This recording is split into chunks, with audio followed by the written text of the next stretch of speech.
नमस्ते दोस्तों, 14 नवंबर 2025 रात के करीब 11:20 जगह श्रीनगर का नौगाम पुलिस स्टेशन। अचानक एक जबरदस्त धमाका होता है, इतना जबरदस्त कि उसकी आवाज 30 किलोमीटर दूर तक सुनाई देती है। पुलिस स्टेशन की पूरी बिल्डिंग मलबे में तब्दील हो जाती है। चारों तरफ आग, धुआं और अफरा तफरी। जैसे ही यह खबर बाहर आती है, पूरे देश में एक ही सवाल उठता है, क्या यह एक बड़ा आतंकी हमला है? क्या आतंकियों ने सीधे पुलिस स्टेशन को उड़ा दिया?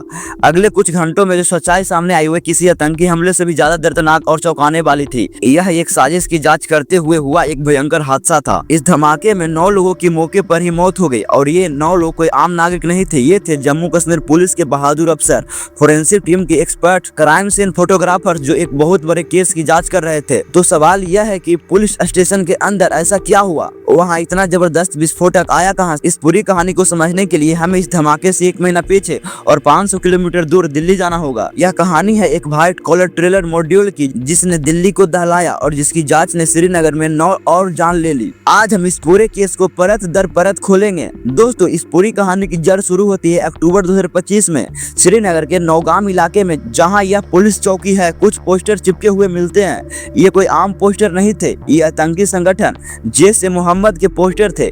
इन पोस्टर पर लिखे हुए थे भारतीय सेना, बाहर से आए लोगों और यहाँ तक कि लोकल दुकानों को भी गद्दार कहकर धमकी दी गई थी। अब आप सोचेंगे कि कश्मीर में पोस्टर मिलना कौन सी बड़ी बात है। बड़ी बात थी।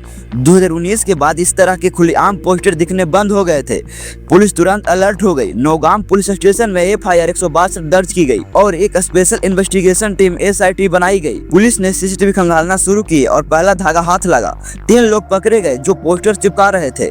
इनसे जब सख्ती से पूछताछ हुई तो एक नाम सामने आया जिसने जाँच की दिशा बदल दी। नाम था मौलवी इरफान अहमद, एक 24 साल का लड़का जो पहले मेडिकल था और अब एक मस्जिद में इमाम था। इरफान से पूछताछ में जो खुलासा हुआ वह होश उड़ाने वाला था। यह कोई 2-4 भटके हुए लड़कों का काम नहीं था। यह एक पूरा व्हाइट कॉलर ट्रेलर मॉड्यूल था, यानी पढ़े लिखे प्रोफेशनल डॉक्टर्स, इंजीनियर्स जो आम जिंदगी जी रहे थे लेकिन पर्दे के पीछे आतंक का एक बड़ा नेटवर्क चला रहे थे। इस मॉड्यूल के 4 मेन खिलाड़ी थे और चारों डॉक्टर्स थे। पहला उमर नबी, 29 साल के, पुलवामा का रहने वाला एक डॉक्टर। यह इस मॉड्यूल का ऑपरेशनल हेड था, यानी सुसाइड बमर था। दूसरा मुजमिल्ला शकीर गनई, यह भी एक डॉक्टर जो हरियाणा के फरीदाबाद की अल फलाल यूनिवर्सिटी में पढ़ाता था। यह इस मॉड्यूल का मास्टरमाइंड था। तीसरा शाही सईद, यह भी अल फलाल यूनिवर्सिटी में ही डॉक्टर था। इसका काम था लॉजिकल और पैसों का इंतजाम करना, लॉजिक लगाना और पैसों का इंतजाम करना। चौथा था अदीर लथार, कुलगाम का एक डॉक्टर जो सहारनपुर UP में काम करता था। इसका काम था लोगों को भड़काना और हथियार सप्लाई करना।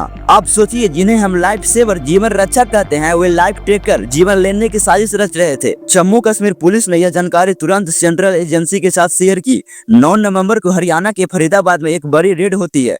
पुलिस पहुंचती है डॉक्टर मुजमिल्ला शकीर गनई के किराए के 2 घरों पर और वहां जो मिलता है वो रोंगटे खड़े कर देने वाला था। 2900 किलो विस्फोटक, जी हाँ, लगभग 3000 kilo ammonia nitrate, potassium nitrate और सल्फर साइनाइड। ये इतना विस्फोटक था कि इससे दिल्ली या किसी भी बड़े शहर को कई बार उड़ाया जा सकता था। पुलिस ने मुजमिल्ला और शाही सईद को तुरंत गिरफ्तार कर लिया, लेकिन पुलिस को यह नहीं पता था कि इस मॉड्यूल का हिस्सा अपना काम शुरू कर चुका था। रेड के ठीक अगले दिन 10 नवंबर 2025 दिल्ली के लाल किले के पास भारी ट्रैफिक में एक सफेद रंग की हुड्डी कार धीरे धीरे आगे बढ़ रही थी और तभी एक जोरदार धमाका होता है। CCTV फुटेज में एक पीली चमक दिखती है और कार के टुकड़े पुखड़े उड़ जाते हैं। यह एक कार बम ब्लास्ट था। इस हमले में 13 बेगुनाह लोगों की जान चली गई और 20 से ज्यादा लोग घायल हो गए। ड्राइवर कौन था? वही डॉक्टर उमर नबी, मॉड्यूल का सुसाइडर बमर। यह साफ हो गया था कि जम्मू कश्मीर पुलिस ने जिस मॉड्यूल का पर्दाफाश किया था यह उसी का काम था। उमर नबी कार ब्लास्ट में मारा गया, मुजमिल्ला और शाही पकड़े गए, लेकिन डॉक्टर अदीर लथार भागने में कामयाब हो गया। अब हम वापस आते हैं अपनी मेन कहानी पर। दिल्ली ब्लास्ट हो चुका था। जम्मू कश्मीर पुलिस ने एक बहुत बड़ी साजिश को नकार कर दिया था। फरीदाबाद से जो 2900 किलो विस्फोटक जब्त हुआ था उसे फोरेंसिक जांच के लिए कहाँ लाया गया था? श्रीनगर के नौगाम पुलिस स्टेशन। क्योंकि इस पूरे केस की पहली FIR इसी स्टेशन में दर्ज हुई थी। यह स्टेशन ही इस पूरी जांच का केंद्र था। 14 नवंबर 2025 की रात स्टेशन में नाइट ड्यूटी हो रही थी। जम्मू कश्मीर पुलिस की स्टेट इन्वेस्टिगेशन एजेंसी SIA के अफसर, forensic team, crime scene, photographers और श्रीनगर के एडमिनिस्ट्रेशन के कुछ अफसर सब उस जब्त किए गए 3000 किलो विस्फोटक की जांच कर रहे थे। वे उसे हैंडल कर रहे थे, सैंपल ले रहे थे, टेस्ट कर रहे थे और रात के 11:20 पर वही हुआ जिसका किसी को अंदेशा नहीं था। एक बहुत दुर्भाग्यपूर्ण मिस्टेक हो गया। विस्फोटकों को हैंडल करने में हुई एक गलती से उस 3000 किलो के जाखिरे में आग लग गई और एक भयंकर ब्लास्ट हुआ।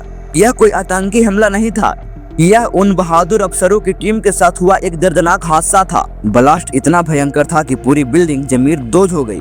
आसपास के 100 से 200 मीटर दूर घरों तक इंसानी जिस्म के टुकड़े बिखर गए। कुछ सब इतनी बुरी तरह जल गए थे कि उनकी पहचान करना भी मुश्किल हो गया। इस हादसे में हमने 9 लोगों को खो दिया।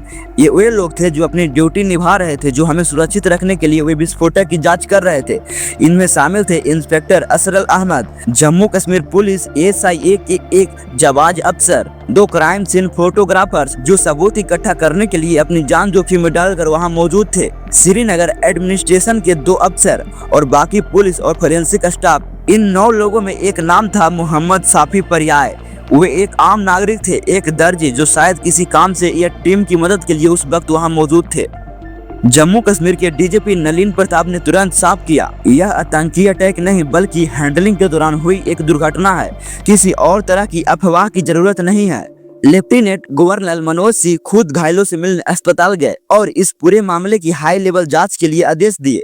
जांच इस बात की कि आखिर इतने संवेदनशील मटेरियल को हैंडल करने में चूक कहाँ हो गई। तो दोस्तों, यह थी श्रीनगर पुलिस स्टेशन ब्लास्ट की पूरी कहानी। यह केस हमें 2 बहुत बड़ी बातें सिखाता है।